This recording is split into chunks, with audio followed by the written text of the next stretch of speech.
सोमवार व्रत कथा। अमरपुर नगर में एक धनी व्यापारी रहता था। दूर दूर तक उसका व्यापार फैला हुआ था। नगर में उस व्यापारी का सभी लोग मान सम्मान करते थे। इतना सब कुछ होने पर भी वह अपने व्यापारी ही रहता था, क्योंकि उस व्यापारी का कोई पुत्र नहीं था। दिन रात उसे यही एक चिंता सताती रहती थी, उसकी मृत्यु के बाद उसके इतने बड़े व्यापार और धन संपत्ति को कौन संभालेगा। पुत्र पाने की इच्छा से वह व्यापारी प्रति सोमवार भगवान शिव की पूजा किया करता था। सायंकाल को व्यापारी शिव मंदिर में जाकर भगवान शिव के सामने घी का दीपक जलाया करता था। उस व्यापारी की भक्ति देखकर एक दिन पार्वती ने भगवान शिव से कहा, हे प्राणनाथ, यह व्यापारी आपका सच्चा भक्त है। कितने दिनों से यह सोमवार को व्रत और पूजा नियमित कर रहा है। भगवान आप इस व्यापारी की मनोकामना अवश्य पूर्ण करें। भगवान शिव ने मुस्कुराते हुए कहा, हे पार्वती, इस संसार में सबको उसके कर्म के अनुसार फल की प्राप्ति होती है। इसके बावजूद पार्वती जी नहीं मानी। उन्होंने आग्रह करते हुए कहा, नहीं प्राणनाथ,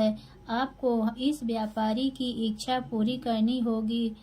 यह आपका अनन्य भक्त है। प्रति सोमवार आपका विधिवत व्रत रखता है और पूजा अर्चना के बाद आपको भोग लगाकर एक समय भोजन ग्रहण करता है।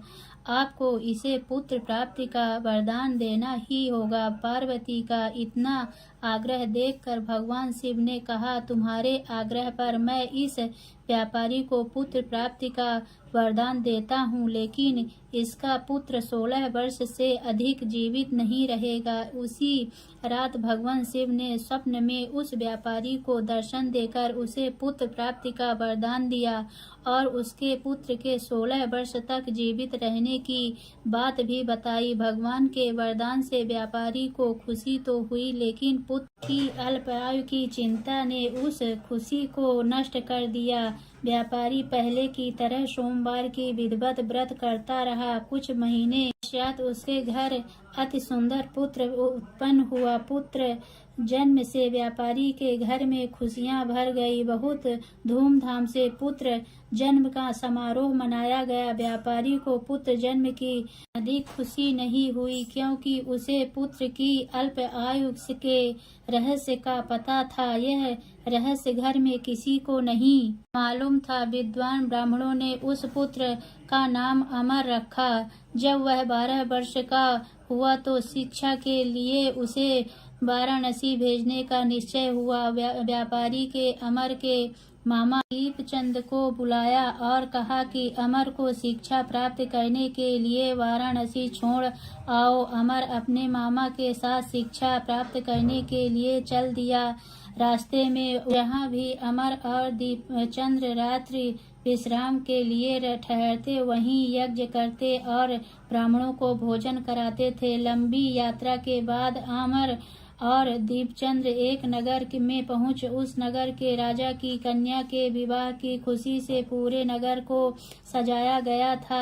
निश्चय समय पर बारात आ गई, लेकिन वह वर का पिता अपने बेटे के एक आंख से काने होने के कारण बहुत चिंतित था। उसे इस बात का भय था कि कहीं राजा को इस बात का पता चल गया, वह विवाह से इनकार कर देंगे, इससे उसकी बदनामी होगी। वर के पिता ने अमर को देखा तो उसके मस्तिष्क में एक विचार आया। उसने सोचा, क्यों न इस लड़के को दूल्हा बनाकर राजकुमारी से विवाह कर दूं। विवाह के बाद उसको धन देकर विदा कर दूंगा और राजकुमारी को अपने नगर में ले जाऊंगा। वर के पिता ने इसी संबंध में अमर और दीपचंद से बात की। दीपचंद ने धन मिलने के लालच में वर के पिता की बात स्वीकार कर ली। अमर को दूल्हे के वस्त्र पहनाकर राजकुमारी चंद्रिका से विवाह कर दिया गया। राजा ने बहुत सा धन देकर राजकुमारी को विदा किया।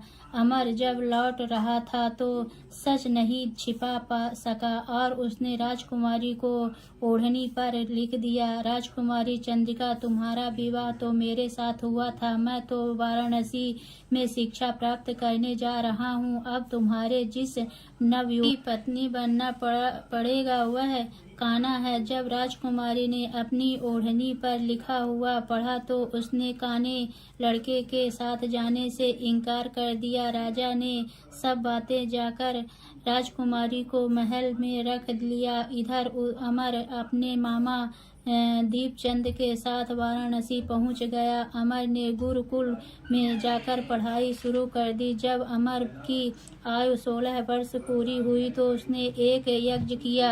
यज्ञ की समाप्ति पर ब्राह्मणों को भोजन कराया और खूब अन्न वस्त्र दान कर रात को अमर अपने शयन कक्ष में सो गया। शिव के वरदान के अनुसार अवस्था में ही अमर के प्राण पखेरु उड़ गए। सूर्योदय पर मामा अमर को मृत देखकर रोने पीटने लगा। आसपास के लोग भी एकत्रित होकर दुख प्रकट करने लगे।